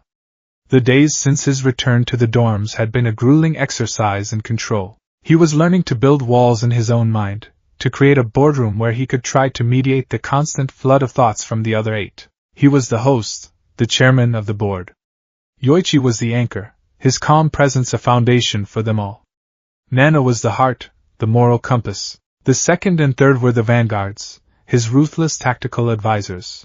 Haikage was the strategist, Daigoro and N the engine, and All Might's vestige was the legacy, a constant, painful reminder of the symbol he had to live up to. It was exhausting. Every decision, from what to eat for breakfast to how to respond to a simple question, was subject to a silent, instantaneous debate. He was making progress, learning to assert his own will as the final vote, but he felt like a novice conductor trying to lead a world-class orchestra where every musician had a different idea of how the symphony should sound. It was during a break in his training, as he sat sipping from a water bottle, that it happened. A piercing shriek tore through his mind. It wasn't a sound, it was a pure, psychic scream of raw data from Haikage Shinomori. Danger! It was not the low-grade hum of potential threats he had grown accustomed to. This was a blaring, 5-alarm fire. It was a feeling of imminent, catastrophic doom, so powerful that it made the blood in his veins run cold. The water bottle slipped from his suddenly nerveless fingers and clattered to the ground. Aizawa, who was monitoring his vitals from a console, saw the spike. Midoriya? What is it? Izuku was already on his feet. His head snapped in the direction of the city, miles away. Something's wrong, he gasped, his voice tight with the fourth user's paranoia. Something big. Central District. Before Aizawa could respond, a frantic call came through his earpiece from UA's Central Command. Code Red Alert. Unidentified villain attack at the Muzutafu's Central Shopping District. Multiple hero casualties reported. It's a monster. Aizawa looked at Izuku, who was already vibrating with a contained energy, his eyes glowing with a faint green light. The debate was over. The time for training was done. Go, Aizawa said, his voice grim. All Might is mobilizing the other faculty for support. But you're the only one who can get there fast enough. End this, Midoriya? Quickly. Izuku nodded, his expression hardening. The voices in his head, which had been a chaotic storm moments before, suddenly fell into a sharp, focused harmony. There was no debate now. There was only the mission. Save everyone. He bent his knees, channeling Float and Fa Gene. With a sonic boom that cracked the concrete beneath him, he was gone, a green streak in the sky, crossing the miles to the city center in a matter of seconds. As he arrived, the scene was far worse than he could have imagined. It was not the widespread, explosive destruction of a battle. It was a scene of quiet, surgical horror. The cheerful hum of the mall had been replaced by the high-pitched screams of terrified civilians. Heroes lay scattered on the ground, not blasted or broken, but twitching, their eyes wide and vacant as if their very minds had been shorted out. In the center of the main plaza stood the cause. It was not a hulking beast of muscle and rage. It was a Nomu, but unlike any he had ever seen. It was slender, almost graceful, its skin a smooth, pearlescent white that seemed to shift in color. It had no mouth, no eyes, no discernible features, just a blank, ovoid head. Long, delicate, needle-like fingers adorned its hands, and thin, silvery filaments, like spun glass, grew from its back, waving gently in the air. It wasn't rampaging. It was standing perfectly still, its head tilted as if listening to a distant melody, while the silvery filaments lazily drifted through the air, occasionally tapping a fleeing civilian or a charging hero on the forehead. Anyone they touched simply stopped. They froze in place, a look of blank confusion on their face, before collapsing into a heap, twitching. It was the sleeper. Noma number 6. A creature designed not to destroy, but to analyze and incapacitate on a neurological level. Izuku landed softly on a rooftop overlooking the plaza, the winds of his arrival sending debris scattering. The blank face of the Nomu swiveled to face him, its posture unchanging. It recognized him. It had been waiting for him. The counsel in his mind went into overdrive. Neurological attacker. Haikage's voice was a high-pitched whine of terror and analysis. The filaments are the delivery system. Avoid physical contact at all costs. The effect appears to be a total shutdown of higher brain function. A psychic stun. Its lack of features suggests it doesn't rely on normal sensory input. It's a data collector, the second user stated, his voice sharp and cold. Look at its stance. It's not aggressive. It's passive. It's baiting you. It wants to learn how you work, so we don't engage directly, the third added. Ranged attacks. Overwhelm it from a distance. No! Nana's voice cut in, full of urgency. Look at the civilians. They're still in the plaza. A wide-scale attack could hit them. We have to get them out first. She's right. Deku's own voice affirmed, his heroic instinct flaring. Rescue first, then fight. The debate was instantaneous, a flurry of conflicting priorities. Rescue versus neutralization. Caution versus aggression. Listen to me, all of you. Yoichi's voice cut through the noise, a clarion call for order. We do both. We are 9, not 1. We can divide our focus. He turned his metaphysical attention to Izuku. 9th, you are the leader. Give the orders. Izuku took a deep breath, standing on the edge of the roof, the wind whipping his hair. He looked down at the scene, But he wasn't just seeing it with his own eyes. He saw it as a tactical map, the vanguards, as a web of potential dangers, Haikage, and as a sea of innocent people who needed a hero, Nana and his own heart. He synthesized it all. Okay, he whispered, his voice a low command to himself and the 8 others within. Here's the plan. He leaped from the roof. As he fell, his body became a nexus of coordinated action. Daigoro. With a surge of will, he unleashed a storm of black whip and smoke screen. But not as an attack. The smoke screen billowed out, thick and fast, not to obscure the Nomu, but to blanket the plaza, creating a wall of sight-blocking fog between the civilians and the monster. It was its quirk, used with Nana's protective instinct. Simultaneously, dozens of black whip tendrils, guided by Daigoro's boisterous energy and Deku's own precise control, shot into the smoke. They didn't strike or crush. They gently but firmly wrapped around the waists and torsos of every panicked civilian, lifting them off their feet. In a single, fluid motion, he swung them out of the plaza, depositing them safely behind the line of standing buildings, a mass rescue operation completed in under 5 seconds. The Nomu didn't react. Its blank face remained pointed at the cloud of smoke where Izuku had been. It was waiting. Now. Haikage, second, third. The moment the last civilian was clear, Izuku burst through the top of the smoke cloud, propelled by float. His mind was a cold, clear stream of tactical data. Its filaments are its primary weapon. They are delicate. A high-velocity, wide-area attack should sever them, the third suggested. It has no visible sensory organs. It's likely tracking me via air pressure changes or energy signature, Haikage analyzed. Misdirection is key. Izuku put their advice into action. He charged Fa Gene, not in his fists or feet, but throughout his entire body. He then released the energy in a 360-degree pulse, a non-destructive concussive blast designed to flood the Nomu's senses. At the same time, he activated a technique he and the vanguards had been theorizing about in his mind. He manipulated the remaining smokescreen, using microbursts of air pressure from Fa Gene to shape it, creating half a dozen solid-looking clones of himself that scattered in different directions. They were simple illusions, but to a creature relying on pressure senses, they would read as multiple targets. The Nomu, for the first time, moved. Its filaments lashed out, not at the real Izuku, but at the phantom clones, passing harmlessly through them. It was confused. It's open! The second user snarled in his mind. Izuku didn't hesitate. He shot downward like a meteor, his arms wreathed in the green lightning of One for All. He wasn't aiming for the Nomu's body. He was aiming for the ground at its feet. Wyoming Smash!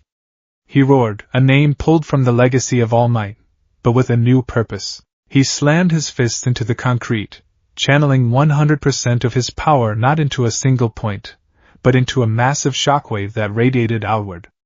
The plaza shattered. The entire ground erupted in a tidal wave of stone and debris. The attack wasn't meant to harm the Nomu directly. It was meant to shred its delicate filaments in the unavoidable, chaotic vortex of shrapnel. The pearlescent creature was thrown into the air, its silvery filaments severed and dissolving like sugar in water. It was disarmed, but as it spun through the air, its blank head remained locked onto Izuku's position. A new set of filaments, thicker and faster, instantly began to regrow from its back. It's adapting, Haikage shrieked in his mind. The regeneration speed is off the charts. It learned that the filaments were a vulnerability. The Nomu landed, and this time, it did not wait.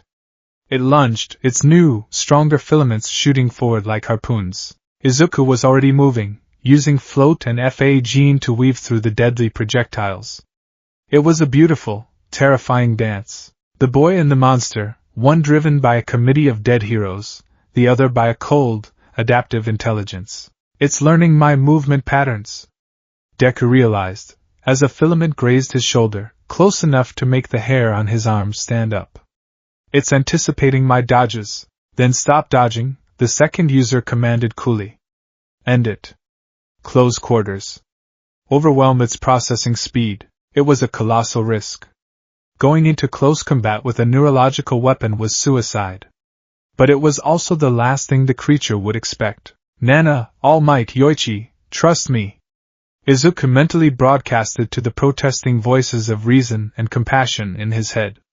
He made the final call. He stopped his aerial dance and dropped to the ground, planting his feet. The filaments shot toward him, a silver net of death. Now! He roared. He didn't erect a shield. He didn't fire another blast.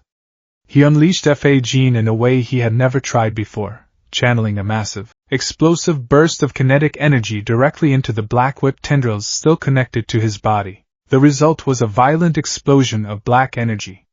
The tendrils didn't just lash out, they became a spinning, impenetrable vortex of solid force, a blender of pure kinetic power. The incoming filaments struck the vortex and were instantly pulverized into dust. Through the spinning shield of his own creation, Izuku lunged. He burst through the other side, his fist cocked back, the accumulated energy of one for all turning his arm into a living sun.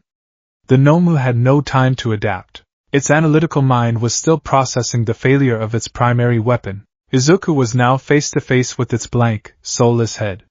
He saw his own reflection in its pearlescent skin, his eyes blazing with the unified light of 9 souls. He wasn't just throwing a punch.